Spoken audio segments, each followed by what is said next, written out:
But yeah, that's my favorite. That's besides. It's like, ooh. These windows are going to be your saving grace. We'll be all right. Yep. Yeah, those leaves are not moving at all outside. But that's besides the point.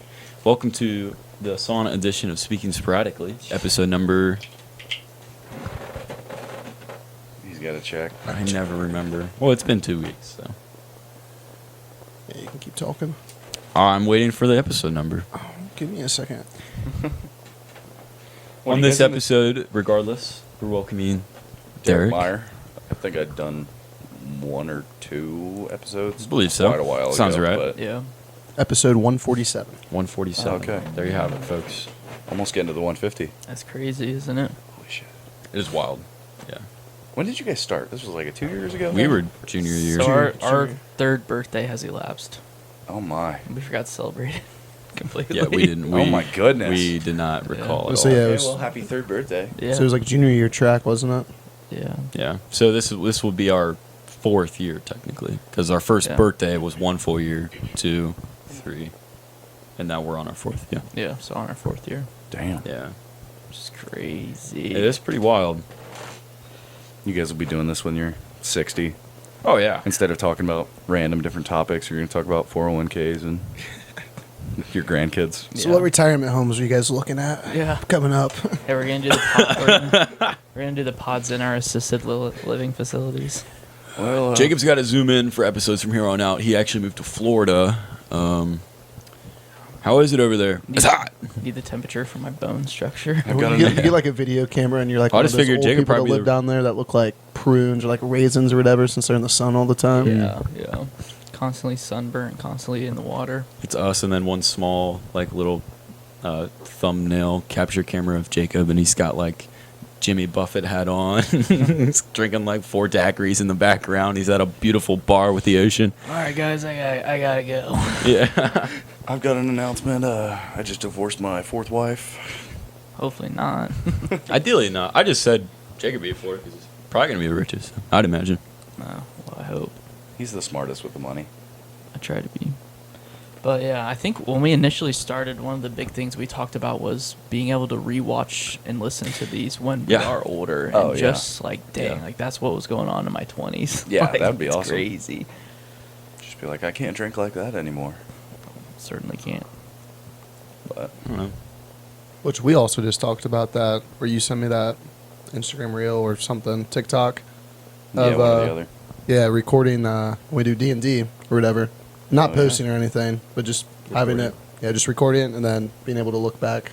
That'd be pretty cool. Whatever you use I still down the really line. want to try out the magic idea of just I think it'd be sweet. recording it just to record it and then see if anything's neat with it. Because with my family, we, like a lot of people have, like family home videos where they're all in like Right. VHS tapes and like DVDs and all that for my dad's camcorder. And for their anniversary gift, this was probably like 5 years ago, me and my sister and my brother, we went to this lady that she digitizes everything. And she digitized everything and put it on a private YouTube channel. So my parents have all of our home videos on a YouTube channel on our TV. They can just go on a That's Roku awesome. or whatever. That's so fantastic. It's like every Christmas we'll watch our old home videos that morning while we're eating breakfast and all that. And they just pull up YouTube and you can find playlists of like 2006, 2010. That's awesome. Cole's 10th birthday, stuff like that. And it's pretty sweet. I think that'd be kind of a cool idea for our D&D. Then everybody has access to that one private account, and you can just be like, I'm bored. I'm going to go listen to one of our D&D sessions. Yeah, I've never thought of using a private be YouTube sick. channel as like a shared server space. Yeah. That's what I do for classes. I have a private YouTube channel where I publish specific videos and then unpublish others for school for different classes. Because I've had to make probably like 7 to 10 of them, probably 7 or 8 videos, like up to 20 minutes long. Of like lectures. Yeah, like I'll like record a lesson plan as if I'm teaching to students, or some other random classes, or like I recorded an aerobic activity, aerobic and dexterity activity for patients with Parkinson's disease. So it's like music based. So I made my own. What are those called? It's just like a wooden block that I hollowed out with a miter saw, Mhm. and then I grabbed like, what are those called? A muddler from a cocktail set. And I hit the muddler on it to a rhythm, and then I just told him to like, oh, raise your arm for this many seconds, breathe in, breathe out. So I've done a few videos like that for a class, and so, but I just have a private YouTube account with its own specific Gmail that I just unpublish and republish them That'd based be on what I kinda need for classes. My aerobic ones are still published because I went in person to sessions in Allentown with Parkinson's for that Parkinson's patients for that class, and then they still watch it. So those ones are still published. So if you can find it, kudos to you. What's the name of the channel? I don't know. If you I can wanna say. identify it for you. The name of the channel, it's just my name. Oh, okay. Isaiah Scott. I'm gonna look it My up. videos. You're gonna try and find it. It's just called It's called Music Therapy Arm and Shoulder Stretching by Isaiah. 1 year ago. Solid. It's got 7 public views. You're gonna get. And then I famous shared it. after this. I shared it with the patients to download. Did you find it? You're gonna have 8 after. In between this, you're gonna have 8. It's a good one, dude. Scenic. I went out to the park and recorded Oh, it, hell and I yeah. brought my dogs out with me Yeah. because it's supposed to be like I knew all those patients, so it was like more personal. But I shared it with them as like a downloadable thing. Mhm. So all of the students in that class compiled it onto something, and then they could download it or burn it on whatever they wanted. So I don't know where the other 6 views came from. Well, yeah, other 7 because my views don't count towards it. It was me. So like random people have watched it because the other guys really shouldn't watch it. They have it their own personal copy. How many likes does this have? Probably like 1. 0. 1 by Isaiah. Oh, you've got 1 now. I liked it. No, I liked it. Oh, thanks. Oh yeah. You're getting famous now. I'm gonna start my own channel. What's it called? I think it's Branch off. literally Do just my Speaking name. Yeah, it's Sporadically. just called Isaiah Sorry, Shear. guys. It's Isaiah Shear. I got Oh. 4 subscribers. We always discussed branching this into like different things. Dude, Like if what only kind there of- was more time, it'd be we've so had a lot of fun. discussions about it. So pretty much, I want to like, do a cooking keeping one. this as like the Oh, that'd be Speaking cool. Sporadic brand, but then you could do like guys. You could do like Speaking Sporadic cocktails, and he would 'Cause make he's got a good bar cocktails for it. and review them. And Cooking then Trey could sporadically. do like gaming, cooking, Movie reviews movie or book review, reviews and book stuff. reviews, and just making like a whole network. Because if It's you kinda had a like- lot, if you have a lot of different genres, then you only really have to do one every month per genre. So it's not overbearing. And with so many of us delegating the genres to whoever wants to do it, it'd be easy. Yeah. Trey We're all- would Just be get a cooking better- with just his get a better- gaming side if you did. Yeah, we Trey and I also tried to record one. we did. It's honestly a lot harder than you think. We were playing Fortnite, right? Yeah, we were It playing was Fortnite and awful. trying to like.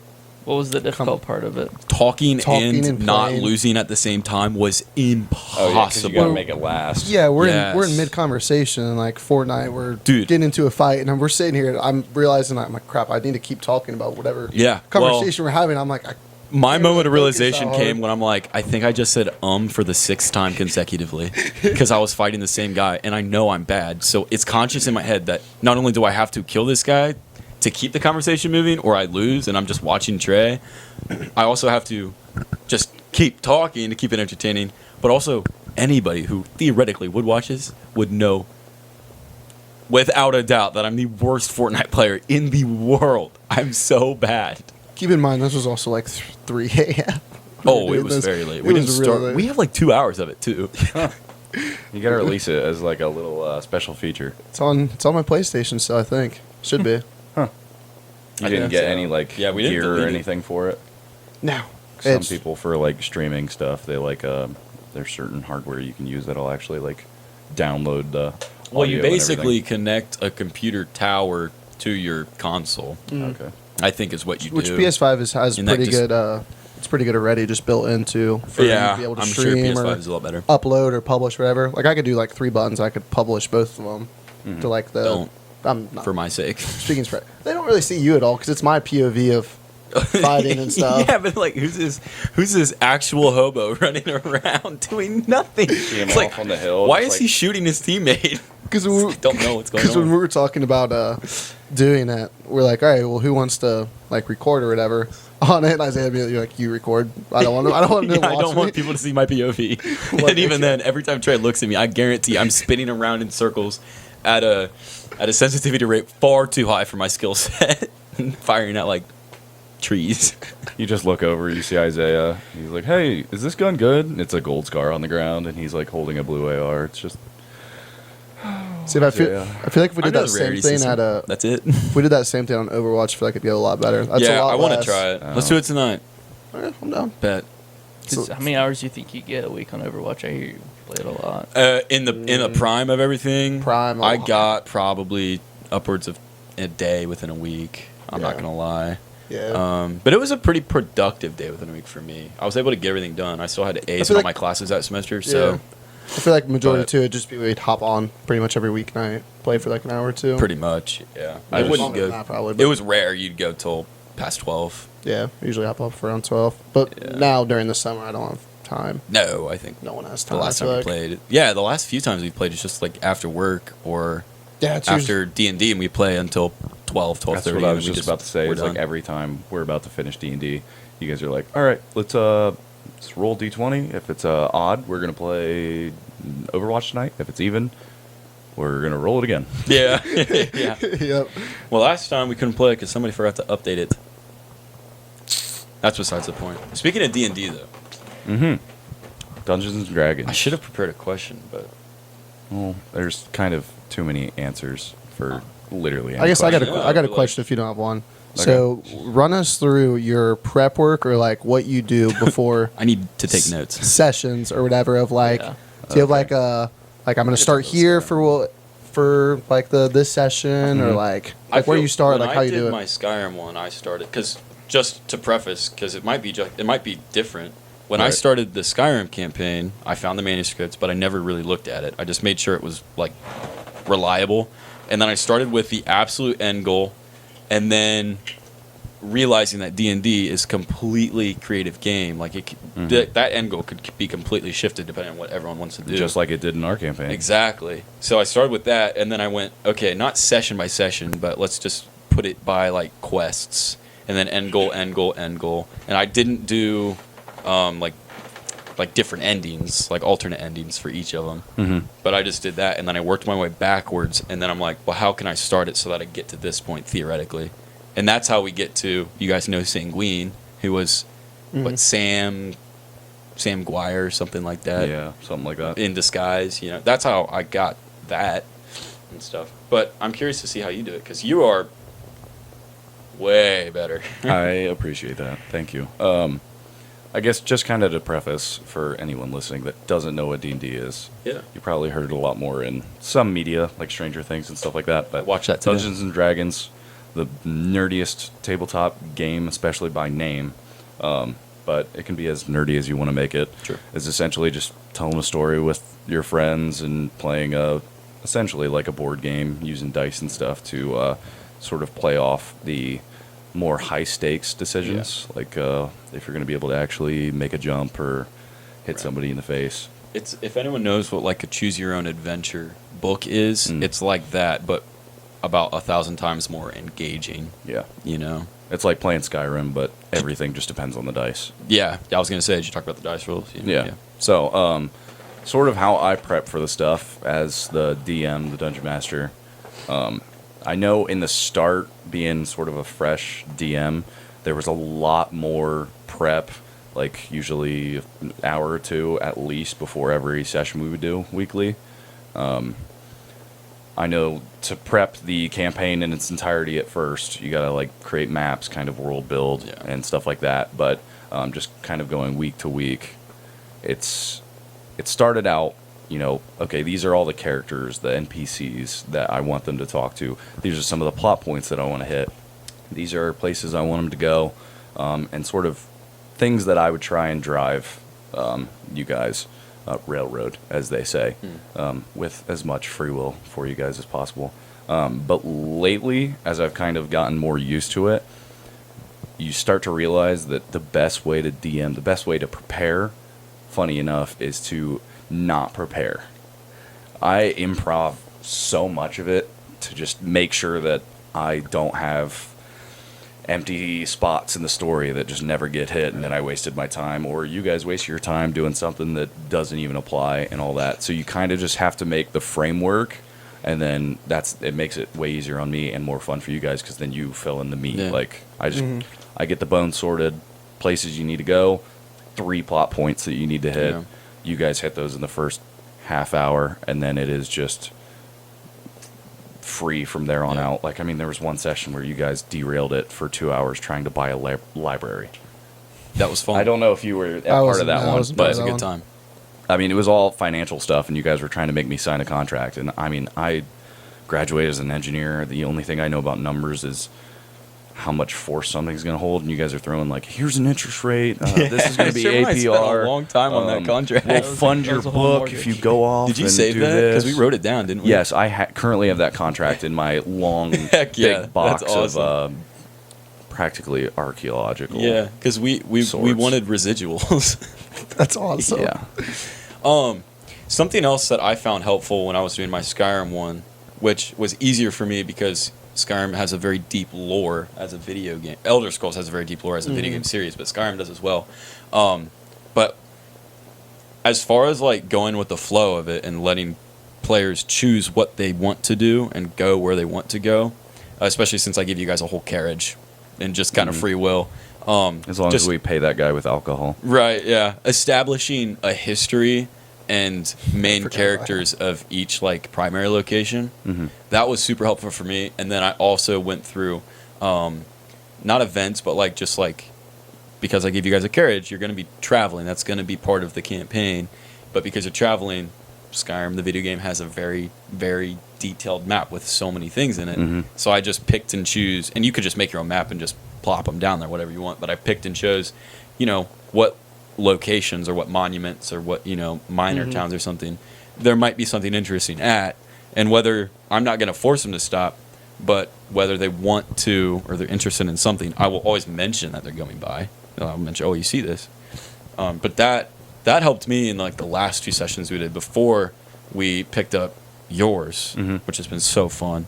That helped me so much, just go with the flow. And it helps with the improv, because at the very least you have bare bones prepared, like you said. Yep. So I wondered if you did that, or what extent you did that to, because I'm sure you do it. Yeah.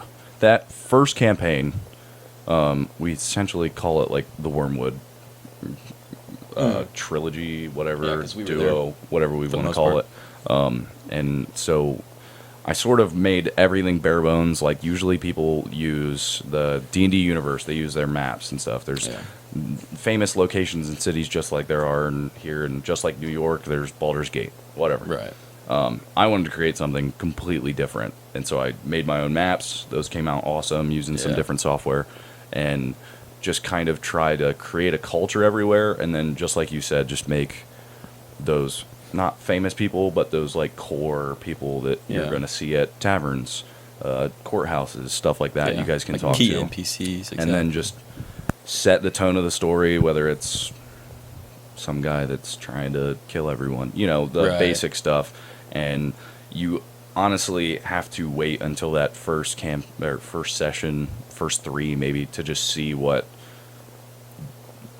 path the players are going to take, because I mean, you guys, not to be rude, because it's awesome. Oh, we're like you guys baby golden derail retrievers, stuff dude. like crazy. We're like, bad. It is ADHD on a different scale. How many hours do you think we've spent just shopping or selling things too? Shopping, because Trey spent a full shopping session, like a long session in a black market. Shopping, selling, scamming, I would say, is at least half of your guys' time in every single session. It's so fun, and it is. It's awesome, because like, I'm sitting here expecting, all right, today they're gonna have this cool negotiation with this big like businessman or something. They're gonna be hitting like actual plot points and stuff instead of saying they're gonna find a bandit group that like kidnapped that guy's kid, just like trying to get in super depth and writing down all these plot points.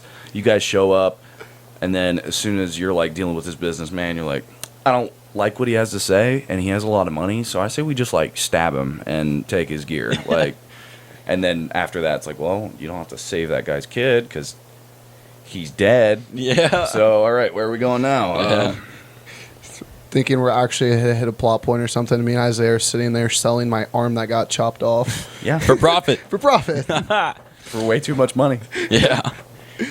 But yeah, it's super fun. I really enjoy. I thought about it the other day. I really enjoy shopping, bargaining, haggling, and scamming with your sessions because you're so good at it. There's a great the black market we have in our current campaign. It's such a great environment, and when you do stuff, even when you're just like talking one-on-one with someone else, and I'm just kind of sitting to the side thinking about what I want to do, what I want to sell or buy. I swear I can kind of hear the bustling, or see the torches flickering in the sewer type area of where it is. So the environment's great for it, but also one-on-one haggling with somebody is great. The other you played an NPC in our last session that was exactly like me the last time I was down there selling random, unassorted, unlabeled, colored potions. And that was a while ago, and I sold those pretty well. And then another guy came up when I'm looking for potions, and he has random, unassorted, unlabeled, different colored potions for sale. And I did the same thing to him that I offered to do for someone else, where I'm like, well, if you take a sip, I'll buy it. And then he did, no hesitation. I'm like, now I have to buy it. And nothing happened. So you it's still fun. don't know what I happens. still don't know. I still don't know. It's the I don't potion's even know cool what to happens touch, with it. so we'll see. No, I think I have something written down. I hope I have something written down for that. But Fine, you can make it up on the fly. But I will never know, so Yeah. what's the harm? Because even seeing your sheets, which I guess you have to have it pretty organized with how much information's come in, or actually be able to remember what happened this session and stuff. But your thing is very organized. When I was looking at it the one time, I am Oh, OCD yeah. as hell. yeah, you were going through your notes and OCD. stuff. That's and, something I session have by to be session. better at Yeah. as both a player and a DM. Yeah, I feel like we all Whereas suck I as took a players lot as more that. notes as a DM, but I feel like if I'm better at a player, then when I pick up DMing again, I'll be twice as good Yeah. at my notes, my preparations. I guess I don't know if we explained it well enough. Essentially, is as a DM, a dungeon master, it's our job to essentially create the world, drive the world, be everyone that they talk to as they explore their options, as they try to solve whatever objectives they have at hand. And so my job is essentially to be 50 to 100 different people at different times, and essentially just put the roadblocks in front of you guys. And you play the environment too. Yeah, the environment. That's probably the best explanation for it. Any exterior stimulus, you control that, so that we can play our own character and just control ourselves. So it's a big task. My favorite part is definitely whenever I get to break off solo with one of you guys, Devin as well, who's not here, but as a character, and try and almost pan something out that's secret from the rest of the group. Yeah. That way everybody gets their own little story plot point, just like a movie does and just like a video game would. Yeah. Because there's times where had a good backstory session with you and your character's father, Theodore. and Well, that's the first the past campaign that we did with your character Wayne, who ended up He had PTSD, right? he had PTSD and finally getting a family, and then his character most recently becoming the bad guy, and you all having to try to kill him and all that stuff. Well, that's something too. I know I keep going to my Skyrim one, but I just want to show. I've learned so many things from you. Our first campaign, when you did just simple backstory stuff for each of us. So with Wayne the Pain and his PTSD, and then getting that family that he yearned for, and then my bird person. Cool name. Bird person. And basically being a whelp to my own people, and then becoming a bandit, and then realizing all these. But that past life returns, or I ended up. Yeah, it comes back to me. I don't return to it. But that was so cool. Having everybody having an individual story, or goal of their own in addition to the main mission. That's what I did for the introduction for the Skyrim campaign with the letters I sent. I don't know if everyone remembers those. Yeah. But that's what I did. You all have a certain desire, and I asked you guys what your character would, or I just asked for a backstory, and then I surmised the desire that a character would have, and then I sent letters to them from an anonymous person, and then that's how we got everything started. And that's such a great point, a jumping off point for each character to have their own unique thing that they have to look forward to. It really fleshes the every other story session. out. Yeah. Right, yeah. And then there's also no blank spaces too. Like if you're Yeah. really not sure where a session's going, or if it's really off the rails, and you find that you want to do something unique with it, or if you want to be productive in the sense of the game, then you can just drop a little hint or put a little something in there. Yeah. And it's really cool. I just think it was awesome. Like Dungeons and Dragons becoming like a lot more popular lately. I remember it was like 2 years ago. Like I'd been playing Dungeons and Dragons for 10 years. Yeah, because you played online. With Yeah, I've folks. had online friends and stuff, as well as like cousins that would like I'd play video games with, and then we ended up doing some D&D over like Discord or just over party chats and stuff, mainly digitally. But I've always wanted to do it with like close friends in person. I think it's so much more fun and like fulfilling. And so I just remember texting Devin out of the blue because you guys had been super into like Magic, and I texted him. I was like, "Hey, like, would you guys ever be open to like try D&D since you guys do Magic and stuff?" And he said that you guys had talked about it one time or here and there, maybe getting into it. And I was like, "Yes, yes." That was a great call. And I remember setting up. I was so excited, and I DM'd before that, but I remember I was so excited that I spent like an entire just Friday night that nothing was going on. I just sat at home. I mean, I fleshed out as much as I could, creating maps and creating characters for you guys to interact with. And then that first campaign, I was like, this is like ecstasy. It was just awesome. Yeah, I'm so glad we started doing it because it's been something to look forward to pretty consistently every week for a long time. I would agree. Yeah. We'll I have to do it absolutely at love a country concert camper party Wednesday. Yeah. Just set up a table next to somebody's Yeah. camper and get wasted while playing it. That would be fun. Which I guess you got them to join or whatever, but it's the same way with like Magic, where like you guys played Magic, and then you just asked me one day if I wanted to try it. I'm like, I might as well. And same with D&D. You guys are like, oh yeah, we play D&D with Barrick now. Like, you want to come to a session or something? I'm like, yeah, might as well. Oh, so fun. So fun. I just remember you joining in basically said, like, my only goal right now is to get a pet. I want a pet. I want a companion that just follows me around and stuff. Oh yeah, I forgot about that. Yeah. And I don't think you ever got that. Well, you did this campaign now. I'm trying to think, because it was Isaiah's I joined the first time. You I don't have think something. Oh, I did have something. Yeah, you do. Do you know what it is? I don't It's remember. a Yeti. A little Yeti. It's a mic. It's a baby frost Oh, troll. It's an that's right. adolescent That's what it frost was, troll. yeah. And I think you have armor for it already, but you're gonna have to buy new ones to buy a bigger set when it outgrows it. That's right. I gave you that pretty early because you guys. I remember you fought in Skyrim. In Skyrim, there's a really infamous part in the game where if you just kind of progress through the main mission, you get absolutely sideswiped by this one frost. Yeah, the trolls, right? You by this one frost troll at one point in the mission, and you can sneak around it or whatever. But if you try to fight it, you might fail like 10 times before you figure it out. And I put them in that spot, and they knew what, like, you sought it out. You wanted to kill it. And so I let you guys go up there. There was a bit of a mission to get up. It's up a huge mountain. A bit of a mission to get up there. And then you did end up killing it. And then as soon as you killed it, I'm like, roll a perception check. And then there was like wailing in a cave. And it was Didn't I like put its yeah, the you put its troll's head mom's on? head on yours yeah, and it worked. to convince it you're its mother. So it still thinks you're its mom. Yeah, and then we ended up trading the troll head for some like magical stuff. Well, Eventually. you took the skull off of it because Because and- I have troll teeth in my inventory. I was checking some of Yeah. my old notes and stuff, and I was like, why the hell do I have troll teeth? Oh, right. yeah, that's We murdered a parent. yeah, that's something I really enjoy doing with the Skyrim one too. Is I can be really as creative as I want as long as I make sure it's fair and plausible. Mhm. You know, there's a certain balance of difficulty and plausibility that you have to maintain. But you guys can do your own enchantments because in Skyrim you pick basically a route to go through. Mhm. So you can enchant, or someone can be really good at blacksmithing. Someone else can be really good at alchemy and stuff like that.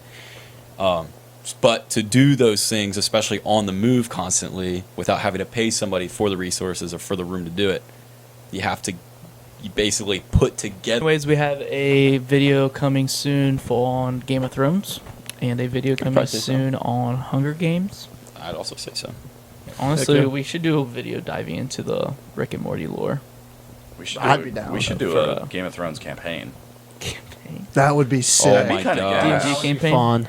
Oh, I haven't told you my. I was gonna say that kind of goes along with what he's a little bit. Yeah.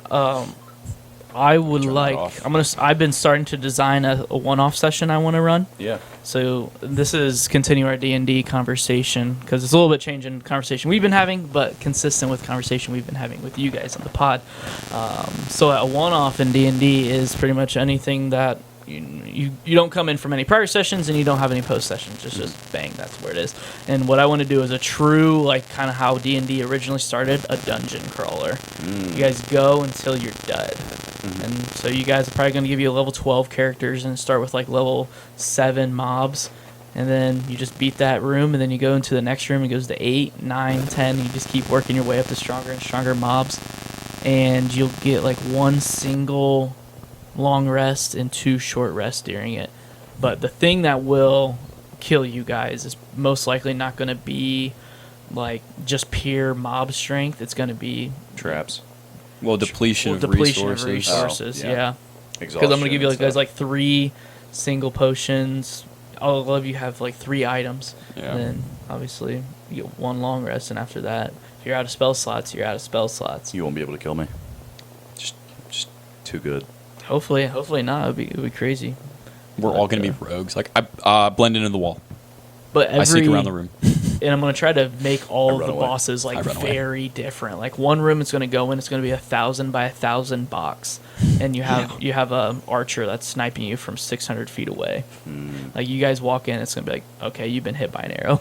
Yeah. It's like One of you is figure out a immediately plan. dead. Yeah. That would be Lowest sweet. dice roll is dead. Yeah. Everyone roll. Whoever gets the lowest, you are dead. Sorry. But I guess one thing we did kind of want to talk about, or at least we talked about it before the video cut, was sort of like first impressions and like people getting into D&D a little bit.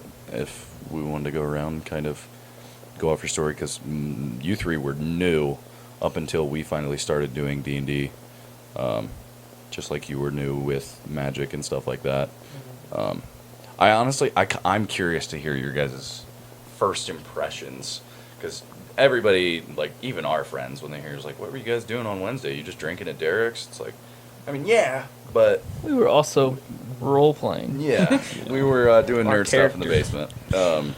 And so it's like, I always like hearing that kind of thing, because I know I've talked to like Frank or Jason or any of those guys about D&D, and I'm like, you guys should just come, just have a few beers, watch. You might be entertained, and if you are, then that means there's possibility for you to join Right. if you would want to.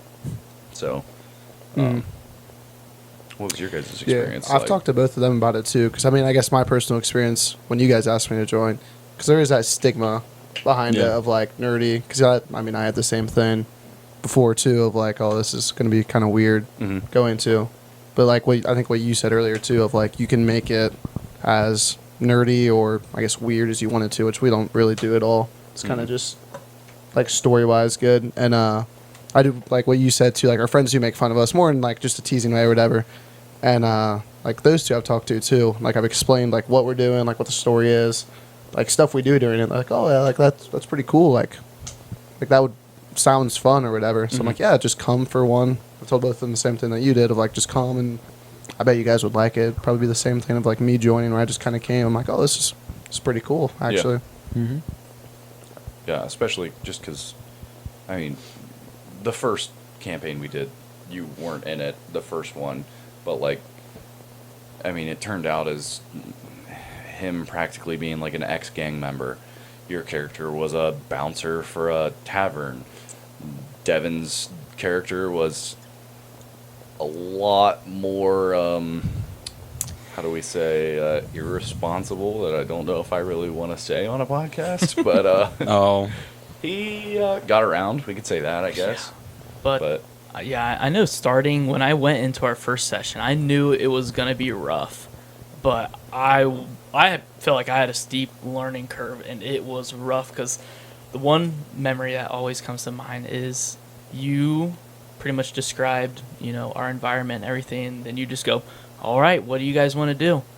And I think Devin or maybe I asked, like, well, what do we need to do? And Derek was like, I don't know, you tell me. It's like, Yeah. well, what does my character do? And it's like, you just do what your character does.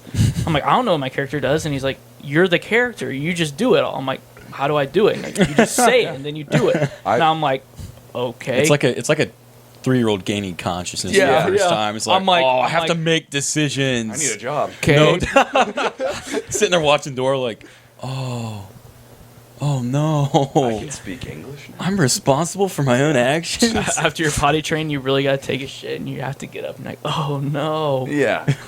Yeah, it's like I have to do this thing now. Yeah, because I do remember, like, I mean, you guys drive the car. I just pave the road. Yeah, and exactly. 95% of the time, I'm like, oh, God, we got to pave a complete U-turn right now because you guys are just completely derailing stuff. Yeah. But, yeah, I Yeah. know that's a hard curve Construction's to get going on. into. There's a detour ahead. We like the shiny objects portion of it where we Yeah. get distracted so Shiny easily. objects. Yeah, but yeah, it was tough to learn. And I didn't know you actually had to plan out your whole character so much. I thought like every level would be more, simple. I didn't really understand feats the entire first campaign. Mm-hmm. I didn't understand subclasses the entire first campaign Mm-hmm. because we use D&D Beyond to build our character sheets, and actually in the realm of D&D of what's possible, it's extremely limited. It has little to Yeah. no information on it. Mhm. Like your feat selections are and none. Unless you buy Yeah, unless you resources buy a that lot I've of the been getting extensions. into. Yeah, the options are to buy other resources, extended resources, or like I considered. Well, I did it for a little bit too. I'm like, well, if we're doing physical sheets, then it's just going to be like I'm going to watch a video of the new releases or each kind of extended release, and I'm just going to have to take notes on everything they add Mhm. so that it is an option to me, Yeah. Like yeah, what so I it's so extensive. how But I you're right, how it's I limited. do it now is I literally just write everything down. Like I write all my feats and my Yeah, subclass see it components physically. down. Yeah, that's what I'm I going to see do it for my next physically. one. Then 'cause it's such I a have better idea. bookmark tabs that I pull up. So if I need like the exact wording, Yeah. I have that whole subclass and the whole feat. Mhm. But I did not understand any of that my first campaign, which then you have to learn combat and everything and all the stuff you can do. Yeah. But now that we're getting really good at it, combat is super enjoyable. It's very engaging, It's- even not on your turn, Yeah, unless you're yeah. Devin. It's who like how we're playing. turns his brain off the second his turn's over. Just does not understand what's happening. It's like gets back to his turn. What was happening? Or if you're like Jacob and your character dies. Yeah. That's true. Yeah. But that was a good opportunity though, because I learned. I A lot really love making this a new character. and I really like my new character. Yeah. It was just As I was playing a character that wasn't my Personality. Yeah, not like my a play forte. style. Yeah. I guess, and you just learn that through playing. You're very 'Cause- front lines, and this was Yeah. not a frontline character. Yeah. For the most part. As support, I love your front lines. It was our first campaign ever, so but like your front lines in our first campaign was harder to support. Well, harder to fight alongside with because that's what I was doing too. But yeah, I love your new character. Mm-hmm. Yeah, but I guess one of the biggest challenges, well, so he said too, is just the endless possibilities or endless things you can do in There's it. so much. Because of like, I guess when starting out, just like during combat, for example, where you're like, you can do so much more than just like what your character says of like, oh, I can swing my sword or whatever spells you have. Yeah, or whatever. like interact with your Yeah, environment. interact and with You stuff. can make environment. something up, brands. Yeah, I remember in our Yeah. first campaign was like we did a whole thing. We like tried fighting all these like statues that came to life and stuff, Mhm. and it ended up then we were like doomed to fail unless we did one thing. If we only just would have thought like I can interact with the environment. There's like there was a lever on the wall. If only any of us would have just been like I scan the area. Yep, I was teaching you guys a lesson. Yeah, It's like it was a good you're gonna hard die lesson here, learned. you're gonna get arrested, or you're gonna learn a very valuable lesson. Yeah, So like it's there's just- one of the it's biggest. not all about fighting. Yeah, one of the biggest things I learned was there's so much nuance to all of D&D, but especially combat, Mhm. and it's multiplied by the nuance of every individual character, not even just archetype, because every character is different and unique. So there's so much nuance to it, which Yeah. makes it more engaging. And you always have options. Yeah, because even like in this most recent one, there was whatever, was it a ghost or whatever? I forget what we were fighting. Yep. But we had to take the ring off or whatever before we could even damage Mm. it because we sat there and hit it a lot, and we're like, all right, we should probably like actually investigate this Yeah. because we've hit this dude and he should be dead probably You've hit by him now. with a semi truck's load of damage, and he's just sitting there like smoking a cigarette, just waiting for you guys to actually deal some crazy damage. Yeah. Because we did a bunch, and I'm like, hey, Derek, can I take a look of how badly he actually looks injured? Yeah. You're like, yeah. doesn't look injured at all. I'm like, oh. Shoot. Yeah, I was a good 30 minutes wasted. Like, oh, we probably have to do something then. Yeah. And my favorite part of D&D that a lot of people tend to like despise until they like learn a lot more about it is just the roll aspect. So like whenever you're rolling for like a check of any sort, like I would like to try and grab this guy and hold him down, and you're rolling your d20 to see how well you do, is like I've started to love getting natural ones more than natural 20s. So like for viewer information, if you roll 20-sided dice, there's obviously 1 in 20 chance for either a 1 to hit or a 20 to hit. 20 is the best. 20 is an automatic success. You look like a pro doing it, and then a natural 1, you look like you just learned how to walk trying to do whatever you're doing. Yeah. And I think the natural ones are the most fun thing in the world because it's just more comedic, and also that tends to be my luck is on the lower side of things.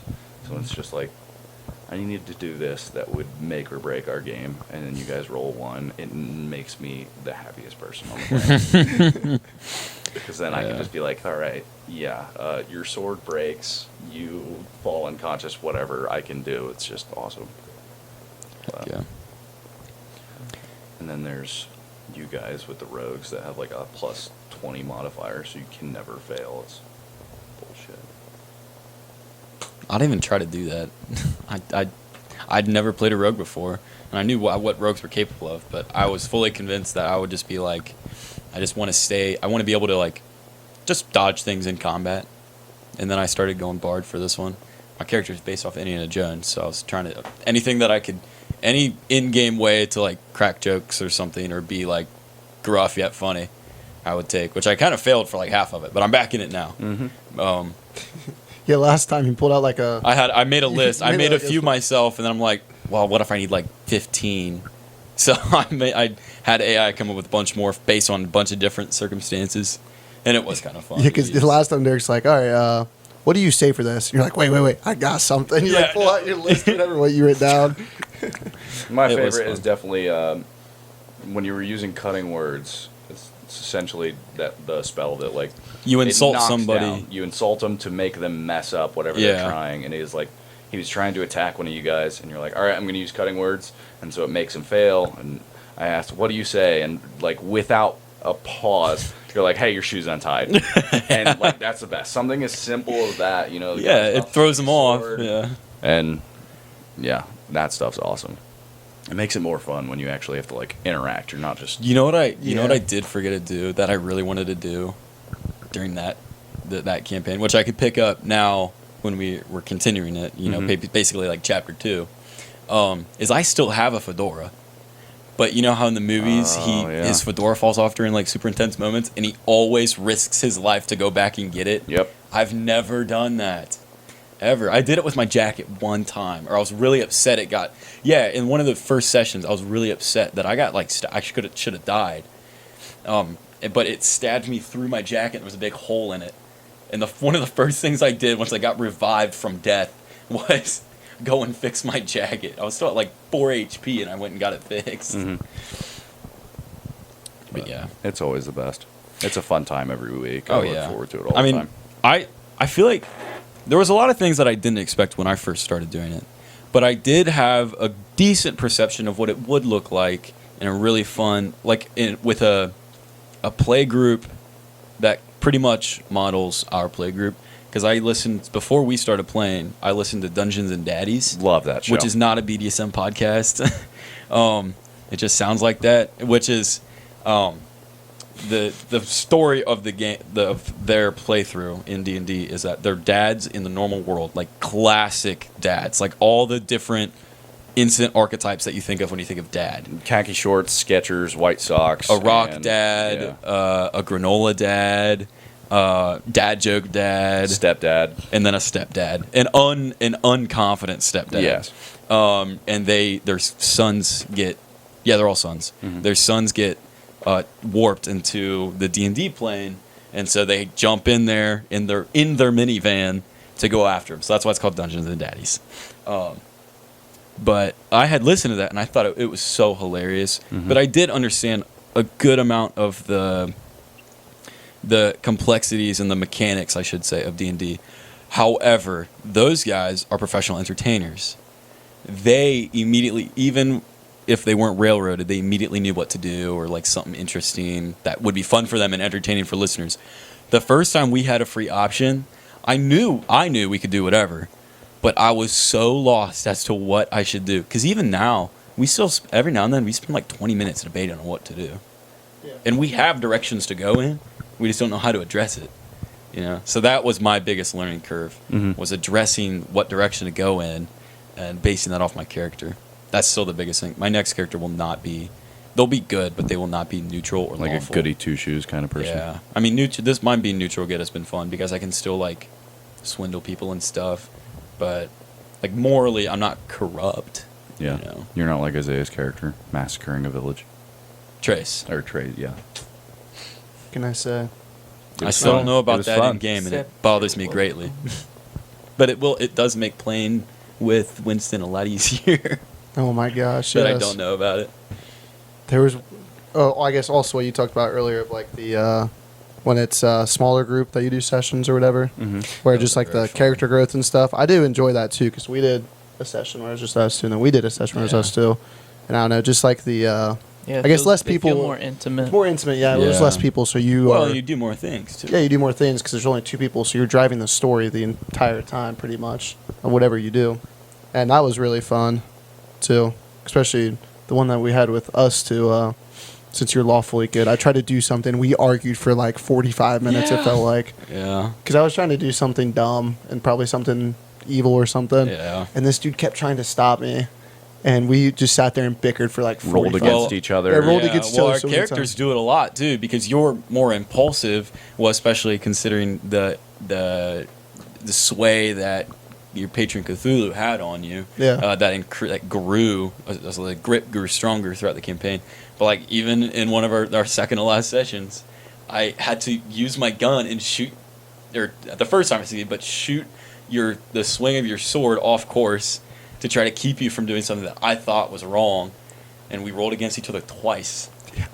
I was right, by the way, but I don't think it would have stopped what happened. No, It was inevitable.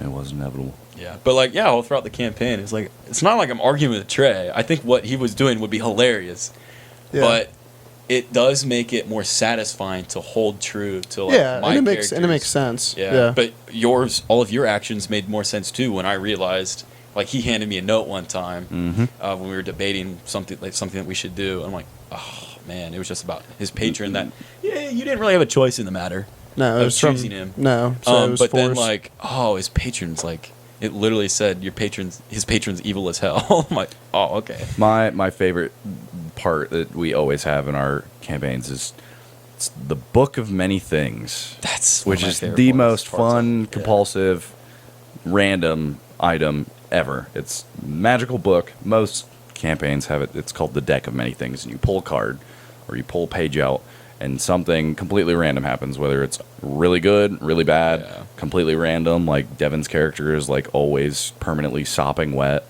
and has trouble holding on to his weapons and his stuff like that. But every time you guys are like, all right, we have some downtime as your characters, it's like, let's go to the middle of a town and just pull out was some of these one pages. of the biggest arguments my character had with Trey's character. They tried to get a child to rip a page in case it was like the repercussions were huge. I'm like, no. It was like, we decided to rip a page, at least one page out of that book, and we probably didn't actually do it for an hour. In real life, we didn't do it for an hour. So we finally gaslit the kids into pulling it, and then you stopped it. But even the one that us two did, we sat there for a long time ripping page after page. Yeah. It was addicting. It was. It was bad. It's gambling. It's gambling. It is gambling. Because once we got to a point where we're like, wow, we kind of have a crap ton of negative effects on us right now. So at this point, we might as well we just rip keep, until we get a cleanse. we rip it until we can get all this off of us. Yeah. And then after we actually got that cleanse, hey, you want to rip one more? You want to rip one more? All or nothing. Just one all or more. Just one nothing. more. My prior character ripped one and had actually a pretty good thing that he lost. So, It is very sad. But that's honestly, we can't even say that's gambling in D&D because we did set up a casino in the past campaign that you guys would We use haven't your gone to it currency. yet. Yeah, you haven't. You'd set up your currency. And I remember like Devin got a second mortgage on his family ancestral home. It was like 3,000 whatever, and he literally doubled it all on like roulette. We spent an entire session just using a digital that casino was so fun. board to that. We didn't even play D&D. We were essentially No, just we were playing gambling D&D fake for money. 2 We were hours. gambling fake money. I remember standing up with Devin. We were standing like the entire time, and we were jumping for joy over Like a you hit the fictional currency jackpot that at we a casino. won. That's awesome. It was It amazing. is crazy how invested people get into like their D&D characters, because like Yeah. some people have campaigns that go on, they stretch for years. There's like famous Right, ones yeah. like Critical Role and like different like YouTube channels that they'll do their sessions, their campaigns that stretch on for years, and Because they I get think so attached. another big aspect to talk about in D&D is you can play it very macro or you can play it very micro. Mhm. Right, So we exactly. play it really macro, where it's like if we need to travel somewhere, it's kind of like, okay, yeah, you just kind of Yeah. we have a system of traveling, but there's other places where it's like, oh, you need to get all the way to this other country. That could be like 3 sessions. You need to set up Exactly. rations. You need to Yeah, set up yeah. travel Yep. and what route you're taking, and I mean, we don't really get too big into like food or Mm-mm. Yeah. shelter. Yeah. I think it just keeps things running smoothly. Yeah, Mhm. yeah. Those smaller 100%, details. yeah. I mean, just like how in every movie you watch, you rarely see the main character like, all right, I'm gonna go take a dump. It's Right. like Exactly. you don't really need to see that unless it's a plot point where something happens while he's in the bathroom that, you know, his car gets stolen or something Elvis like documentary. that. Like what? Like an Elvis documentary. I haven't seen it. He had a heart attack in the bathroom. On the bathroom. That's where he died. Yeah. Didn't know that. Rest in peace, King. Okay, shoot. Now I feel like an idiot. No. Then yeah, it also Hardly comes know. down to how long you want the campaign to last. Because Right, right. if you yeah. want it, if it's supposed to be like a 2-year campaign, Yeah. you're gonna have to go more micro with it. Well, I feel like with our we have attention to detail with really random things. Sometimes we'll spend Maybe I like said, the we'll spend finance of a entire library. campaigns trying to finance a library and produce residuals for ourselves. The campaign's basically over, Mhm. and we were doing that. So I feel like there's a good chance we would be able to maintain it. It's just that you're right; things just flow smoothly. Mhm. And there are very tangible things to look forward to every week if we kind of set some of that stuff to the side, which is handy for new play groups too. Yeah. If you use our words as or Derek's words more specifically as like a guidebook, you know.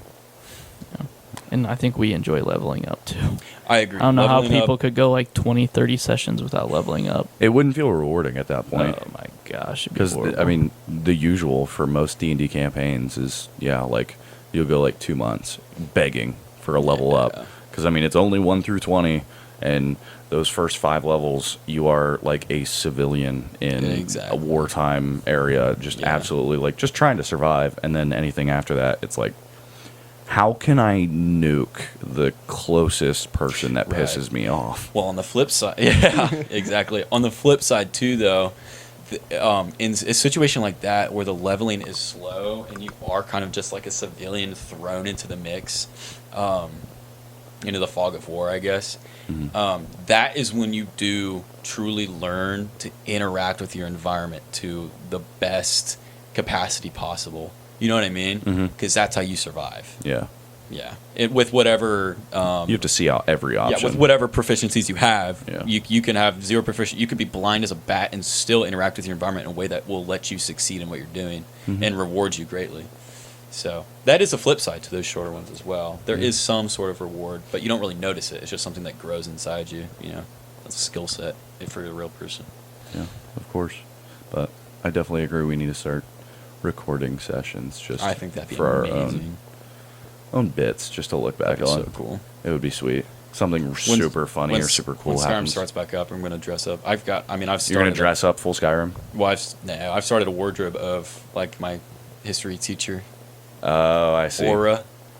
Aura. I've started building that, and I'm gonna dress up as that. I'm gonna get. You're going to be that history teacher? We're gonna do it out on like a patio or something. I'm gonna get like a pipe. I have a pipe and just like, I don't care what it takes. Wherever this is, it could be on my own patio. So I'll have my own like armchair, a pipe. I'll get like blue light glasses, and I'll just put everything. And I have like a large leather bound, like really old, tattered paper look book, like journal. I'm gonna put everything in that, I'll have my laptop to the side, but I'll just sit there like this the whole time. Glasses kind of set low, and I'm just gonna read it like a storybook for a little bit. What are you going to do when one of your students eventually finds Speaking Sporadically? Pray. Nah, I'll own it. That's the only thing I can do. You know? That's how you I feel guys like I've start. represented Get more myself views, pretty man. That's how well you and pretty blow up. respectfully. The entire school is just like, oh my god, our history teacher's famous. Yeah. But I feel like I've presented myself in a respectful and appropriate manner. So, I'll just own it. You'd be fine. And You'd if they be think good. they think I should be embarrassed, the best thing to do with middle schoolers is to not be embarrassed. Yeah. You know what I mean? So So we need to start telling more embarrassing stories about Isaiah on the Yes, podcast we now. do. just gotta own it. Just 2 have to hours own it. ago, Isaiah, I don't know. I'm just trying to think of some Make it up. BS. Next episode, Isaiah's most embarrassing moments, and that's the entire hour episode. Isaiah once crashed his car into my house and completely demolished it. We had to get it renovated last year. Well, when people talk about, I'm still looking for that front bumper for the Subaru. But when people ask what happened, if they haven't seen me or seen the car in a while, if they ask what happened, I'm like, yeah, I hit a deer in January. Like, oh, geez, it must have been huge the other damage. I'm like, yeah, it was roughly the size of a Tacoma. Oddly specific. It was a town and country. Like, yeah, it was roughly the size of a town and country. Yeah. Oh well. That's what I say. You just gotta own it. Obviously, mistakes were made. Mm-hmm. What time are we at? We got 2 minutes left, so 2 if we want minutes to wrap it left. up, we can. What's a good wrap up? I usually do a bow. Shiny paper. All right, that's where I ended. I'm just gonna walk out on that. Let you marinate in that joke. Bask in its glory. Yeah. I'm still living off that high. Can't wait till your students in the future make fun of you for making that kind of joke. Yeah. Oh, I will not care. I'll make them every morning. A big part about teaching effectively is building a repertoire with students.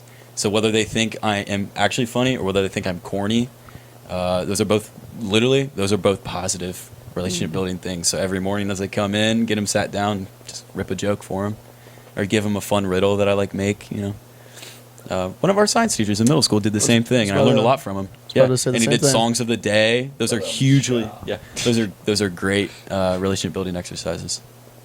Yeah. That'll be sweet. I think that just about wraps it up. Yep. Thanks for having me, guys. Yeah, Oh, it thanks was for wonderful. coming. Thanks for coming on. That was a really fun episode. I hope It's you guys are always having. fun to nerd out. Devin had his Yeah. priorities elsewhere. Shame. Hope you guys are having a wonderful week. I hope you have a wonderful next week, and can't wait to see you guys next. Follow us on our socials at Speaking Sporadically on TikTok and Instagram. Mm-hmm. And until next time. Ciao. Ciao. That's Italian. Ciao's Italian. Yeah.